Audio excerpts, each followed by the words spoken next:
This is your first video on chapter 20, which is carboxylic acids and nitriles.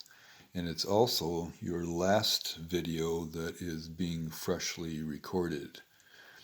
The next few lessons are going to be actually handouts where you're going to work through and write answers to problems and then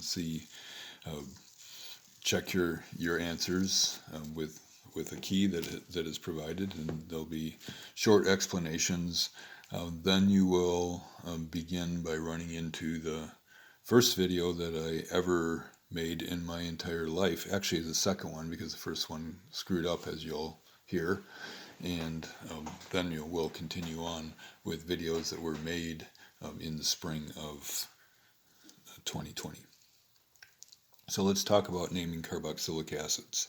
Just like all other functional groups, it's all built on the same naming system, and the simplest carboxylic acid would be the 1-carbon carboxylic acid. The 1 carbon is meth.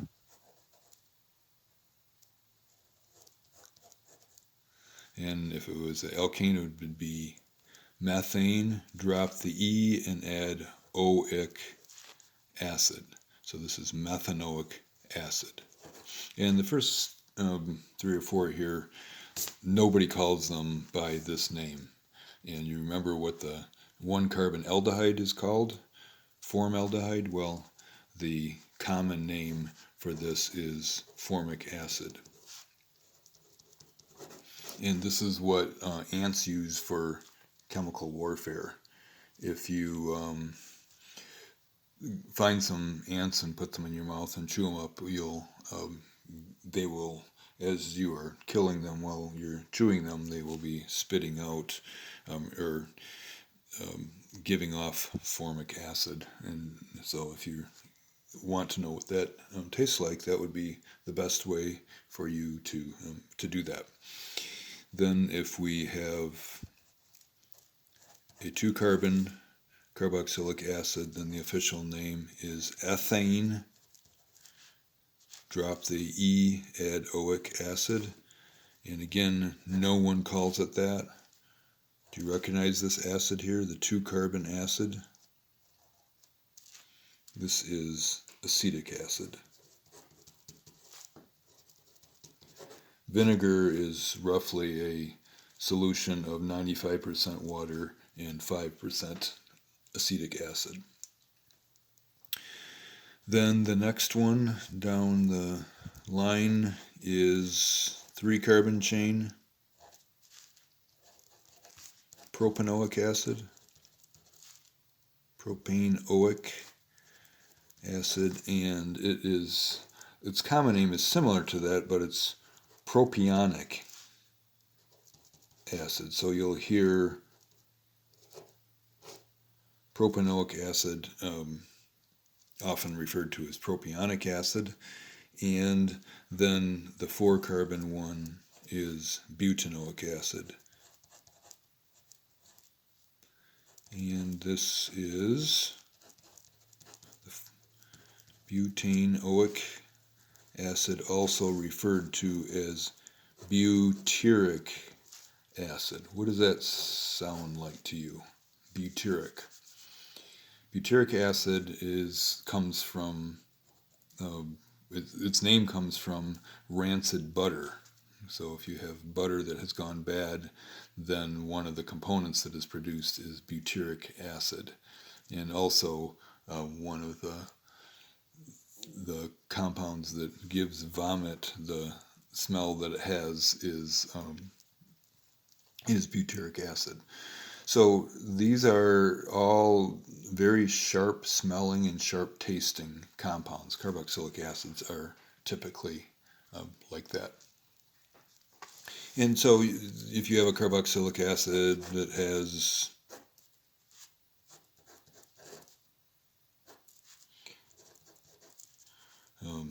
branching on it, then you number it from the end that has the carboxylic acid on it, and notice that the first carbon that you number is actually the carbonyl of the carboxylic acid. And so here's the longest chain. And so we have on carbon 4, we have a methyl group. On carbon 3, we have an ethyl group. We list the groups in alphabetical order. So we have 3 ethyl, 4 methyl, hexanoic acid. Drop the E, oic acid. And then we can have carboxylic acids that are cyclic, and just like ketones and aldehydes, the ketone, well, not ketones necessarily, but aldehydes, the aldehyde is at the end of the chain like a carboxylic acid, so the aldehyde couldn't be a carbon in the ring because then there would be 5 bonds to carbon, so it has to be hanging off the ring. And same with the carboxylic acid, it has to be at the end of the chain. And so here, naming these compounds, it is just the cycloalkane. So this is cyclopentane with the E on the end because we're going to follow it with a consonant. Cyclopentane carboxylic acid. Notice there's a space between the name and the word acid. Then if there was a functional group on there, then you would number the functional groups, and let's put 2 functional groups on there. We have a methyl group and a hydroxy group, and the numbering, because the carboxylic acid is higher priority than any functional group we've learned so far, then we still have to, even though the numbering sequence, if we started here, would be 1, 1, 3, we have to begin numbering with the carboxylic acid, so it's 1, 3, 3. Okay, so we have 2 groups here, and I'll try to cram them in here. 3 hydroxy dash 3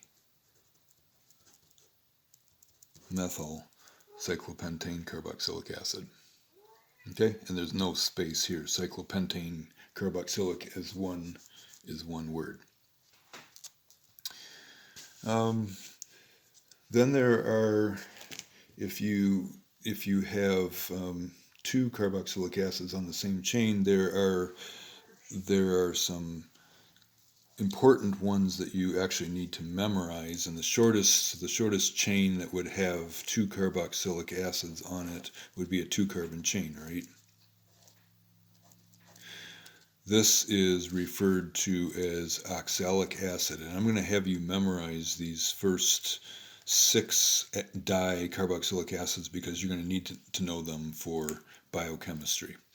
So then the next chain down the next longest chain will have a CH2 in between, so it's the 3-carbon one, and that is malonic acid.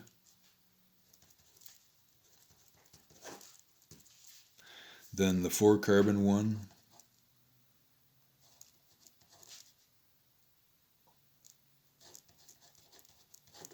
starting to write them in the condensed form here. 4-carbon is succinic acid. 5-carbon one is glutaric acid.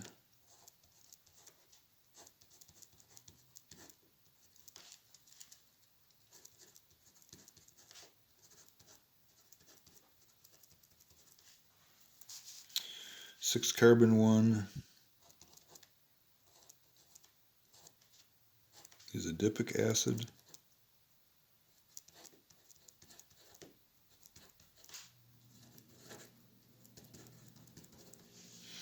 And the 7-carbon one is called pamelic acid.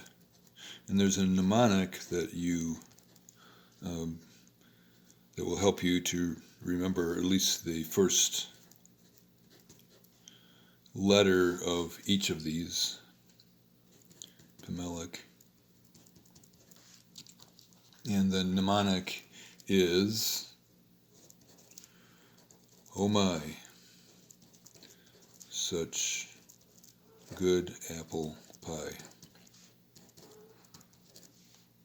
And as long as you remember that the shortest chain is 2 carbons, not 1 carbon, then if it's starts with G, O, 2 carbons, O oxalic is 2 carbons, my, such, good, that's 5 carbons, 5 carbons. And so, along with naming carboxylic acids, you need to memorize these names of the simple dicarboxylic acids. And there's also,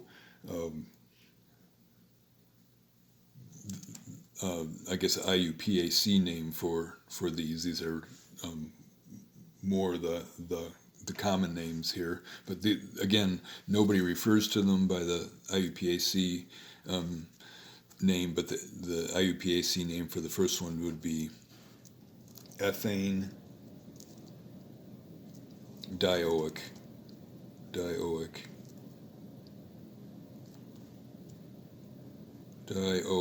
sorry, I dropped dioic acid. And this would be then 3 carbon chain propane dioic acid, etc. Okay, so this is your introduction to naming of carboxylic acids. And there are practice problems. I'm sure you'll have OWL ones, but they're also for practice. Chapter 20, number 1 and number 2 are good practice ones.